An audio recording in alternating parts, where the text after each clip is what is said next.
My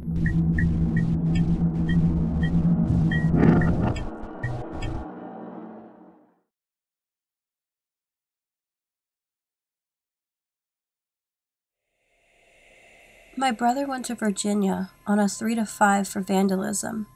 Rode Con Air from Wyoming State Pen out there. He saw a bunch of crazy stuff. People getting their heads bounced off stairs. People getting stabbed because they didn't pay their rent, which equals extortion.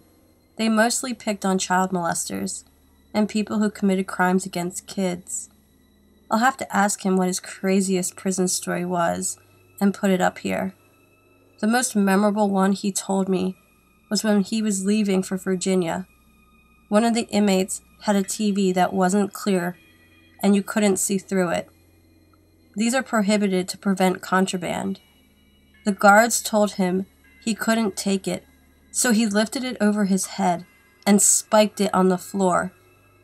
As he describes, the TV exploded all over the place, and all you could hear the inmate yelling, "How's that? Can you see through it now?" I thought it was hilarious. I did not experience this, but I read a story about an ex-con.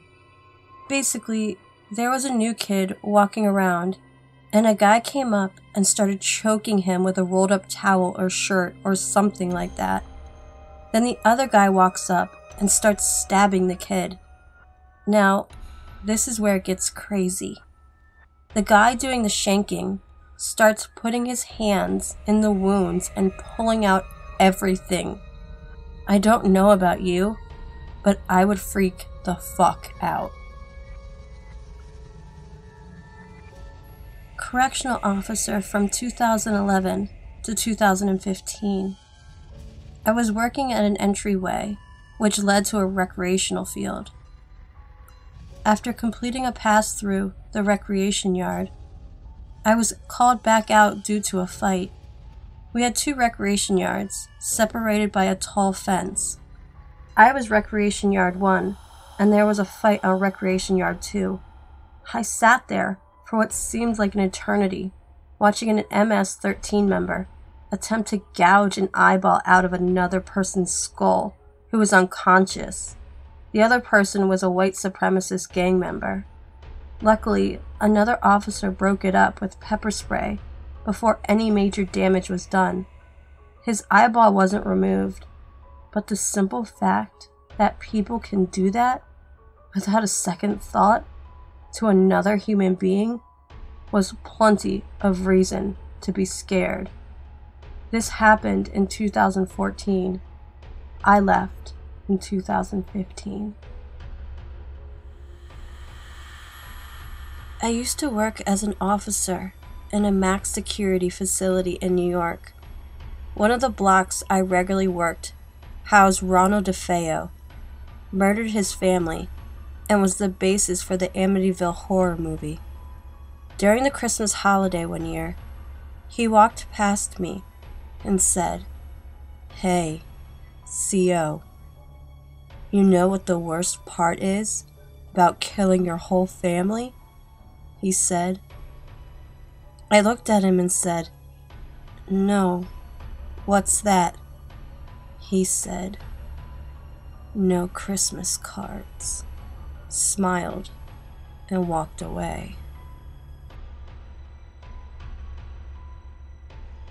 I work as a nurse as an independent contractor at the jail, and I was sitting at the intake desk, shooting the breeze with the COs. Then this inmate gets brought up by a trustee and politely states, "Can you put me in the restraint chair, please?" So they walk over and put him in the chair. I'm just like, what's going on? He wants to be put in the chair? So then the guy starts hyperventilating and grinding his teeth. Then he starts using his thumb to rub the skin off his middle finger that apparently he had bitten the tip off earlier in the week. They started talking to him, trying to calm him down. He then clamps his teeth down on his tongue, and blood starts pouring out of his mouth. They are like, "Do you want a Johnny?" He nods his head, still clamping down on his tongue. They grab the Johnny and put the sandwich in front of his face as he scarfs it down and then just states, "Water." The dude then drinks 6 cups of water.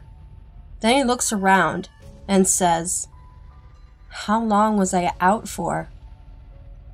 They keep talking to him, and he's like, "I'm good. Can I get out of the chair now?" So I asked the guys what the actual fuck just happened. They just said he is bipolar and schizophrenic, and has episodes of blackouts where he does really crazy stuff.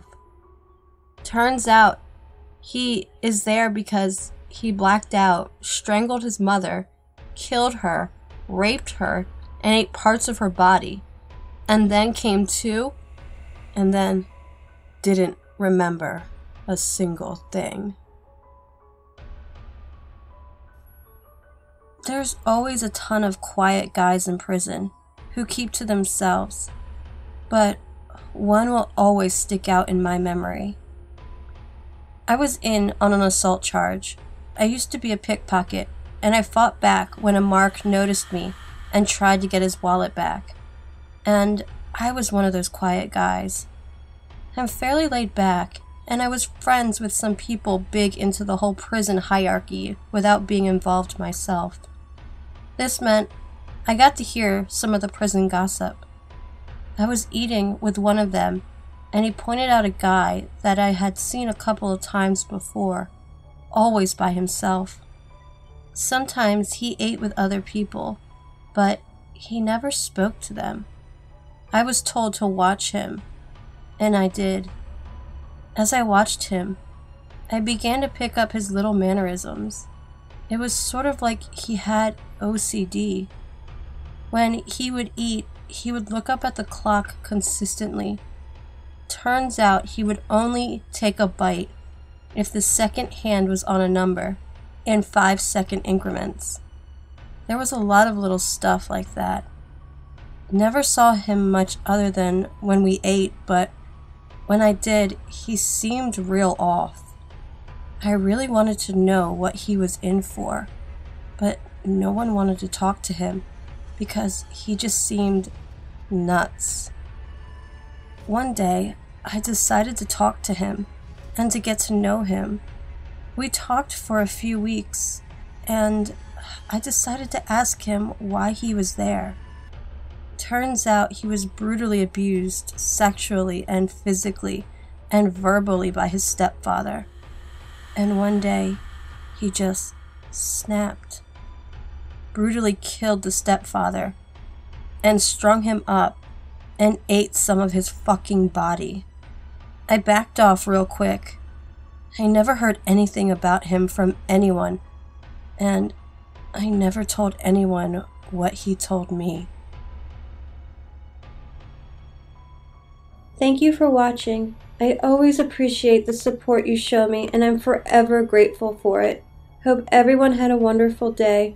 All my social media information is in the description box below. All the story, music, and image information is below as well. And don't forget,